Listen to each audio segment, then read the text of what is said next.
Well, next, some promising news about the vaccination programme. More than 1 million Londoners have now had their first dose, while political correspondent Simon. Positive news, and the picture in London really changing there. Yes, ever since the vaccine.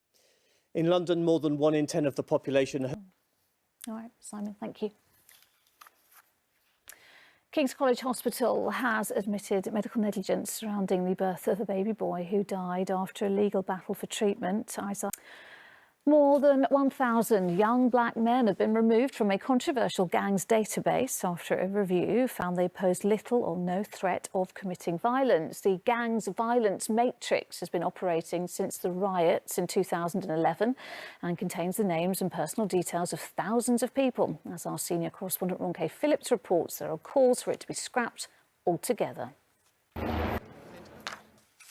Well, next, learning during lockdown can be challenging for the capital's children. Without a laptop, remote learning is much more difficult. In Hounslow in West London, despite the government handing out almost 3,000 laptops, the council has worked out that 1,100 children still need one and are now trying to make up the shortfall. Chloe Keedy reports.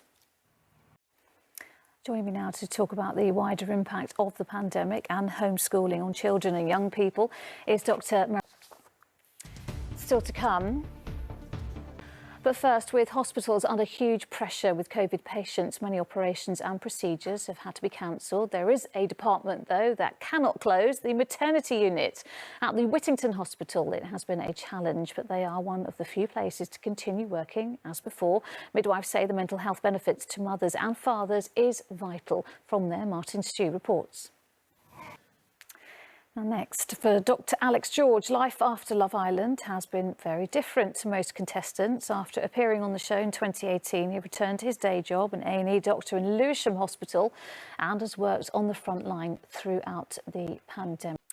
And Sally, you know, as Alex was saying, Captain Sir Tom has achieved, and the nation stood still. London has clapped today. Yes, we've got pictures. And finally, it is one of few sports you can do on your own, so perhaps it's no surprise that skipping has become more and more popular during lockdown. Well, for Children's Mental Health Week, which we mentioned earlier, a London charity has joined a jump rope coach to encourage more kids to pick up a skipping rope. Antoine Allen reports. And that is it for now. I'm back with the latest after ITV News at 10. Coming up, Mary with the ITV Evening News. But for now, from me and all the London team, bye-bye.